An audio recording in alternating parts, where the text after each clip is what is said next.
දැන් මම ඉතන්න ඕන විදිය ආර්ය අෂ්ටාංගික මාර්ගය වෙනස් කළානේ. අර බැනුමට මම බැන්නේ නැහැ, ප්‍රතිචාර දැක්කේ නැහැ, දබර වුණේ නැහැ. ඒක මට හම්බෙච්ච ඇඩ්වාන්ස් එකක්. පොඩි ඇඩ්වාන්ස් දීමනාවක්. පඩියට කලින්. මේ විදිහට හිතලා ඒ බැනප එක බැනුමක් නෙමෙයි. ඒක මට ලැබිච්ච ලොකු වරප්‍රසාදයක්. අද මිනිස්සුන්ගේ වැරදි අදාගන්න බැරුව ආවාද තරවට නැතුව කොච්චර පිළිනවද? නිකන් ආක යන මේ වැරදි වලට මට බයිනවනේ. දොස් කියනවනේ. තරවටු කරනවනේ. එහෙනම් මාව හදන්න මේ කට්ටිය ඔක්කොම පෙළ ගැසිලා. යහපත් විදිහට දකින්න. දැන් අර ඇවුනාම දබර වෙන එක වෙනස් කරපු නිසා ඊළඟ භවයේ එහෙම නැත්නම් ඊළඟ මොහොතේ ලබන අවුරුද්දේ ලබන මාසේ මේකම නැවත වුණොත් මේක වෙනස් වෙලා වෙනවද නැද්ද? මෙන්න මේ සමීකරණය හොයාගත්තේ බුදුරජාණන් වහන්සේ. අද ඔබ වහන්සේ මොනවාරි එකක් කිව්වම කලබල වෙනවා. නෑ මම කලබල වෙන්නේ මොකටද කලබල වෙන්නේ? ඉතින් උන්වහන්සේලා බයිනවා. ඉතින් උන්වහන්සේලාගේ හිත සනස ගන්නවා. ඉතින් මම ඉතින් බැනුම් වල උන්වහන්සේලා හිත සනසනවනේ. මට බැන්නාම නම් උන්වහන්සේ හිත සනසෙන්නේ. හරි බනලා සනස ගන්නකො. ඒ සනසන පුරුක මට පින් ඒවා. මේ විදිහට බනින මනුස්සයට පින් දෙනවලු යා. මට බැන්නාම මේ මනුස්සයා හිත පුදුමාකාර සල් දුන්නා. පළු යන්න බැන්නා. දැන් කොහොමද මාර නිදාසක් තියෙන්නේ? දැක්ක නේද? මට බැනලා හිත සනසුවා. ඒ සනසීම මම දීපු එකක්. මමත් එකට එක කිව්වා නම් ඒ මනුස්සයා තවත් කිපෙනවනේ.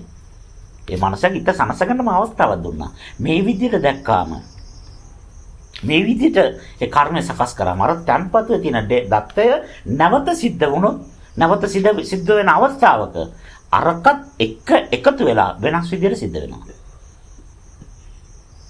බනින්න එන කියලා කල්පනා කරනවා. මම ඔබ වහන්සේට බනින්න ආවේ. හා? හැබැයි මොකද්ද? නෑ අර පොඩි කාරණයක් මට ආරංචි වුණා. මට හොඳටම තරහා ගිහලා මම බනින්නම ආවේ. කුටිය ළඟට ඇවිල්ලා ඔබ වහන්සේ දැක්කම පස්සේ මට හිතෙනවා දැන් මම ඔබ වහන්සේට බැනලා හිත සනස ගන්නවා. බැනලා සෑයීමටපත් වෙලා මම යනවා. නමුත් බැනුම් ආපු ඔබ වහන්සේ කොච්චර කම්පා වෙනවද?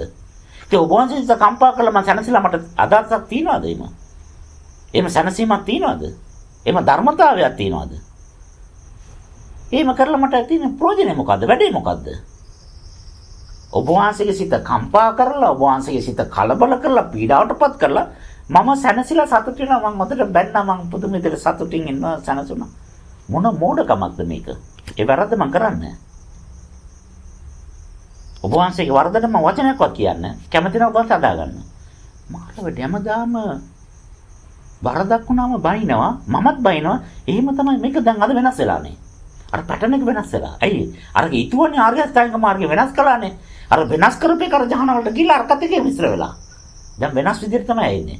ඒ සිද්ධිය ඒකම වෙනවා. හැබැයි වෙනස් විදිහට වෙන්නේ සිද්ධිය. මේ විදිහට අපට පුළුවන් ආර්ය අෂ්ටාංගික මාර්ගය පාවිච්චි කරලා සංසාරගත සියලුම දේවල් කෙරීගෙන යනවා.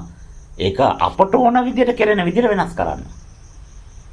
ඒක බුදුරජාණන් වහන්සේ තමයි වාගත්තේ. ලෞතර බුද්ධත්වයට විතරයි ඒක තේරුනේ. නැත්නම් ලෝකයේම ක්‍රමයක් තියෙනවා කියලා මිනිස්සු දැනගෙන හිටියේ නැහැ. බැනුම් ගන්නවා, ඉතින් ඉපදෙනවා, වයසට යනවා, ලෙඩ වෙනවා, මැරෙනවා, ආයි ඉපදෙනවා. මොකද්ද මේ චක්‍රය? කොහොමද මේක නතර කරන්නේ? කොහොමද මේක වෙනස් කරන්නේ? මේක පාලනය කරන්නේ කොහොමද? අපිට ඕන විදිහට වෙන්න මොනවද කරන්න ඕනේ? කවුරුත් දැනගෙන ඉන්නේ. අරියට මග කියලා එකක් බුදුරජාණන් වහන්සේ ලෝකෙට අඳුන්වලා දුන්නා. මෙන්න මේක කෙරුවොත් මේක වෙනවයි කියලා.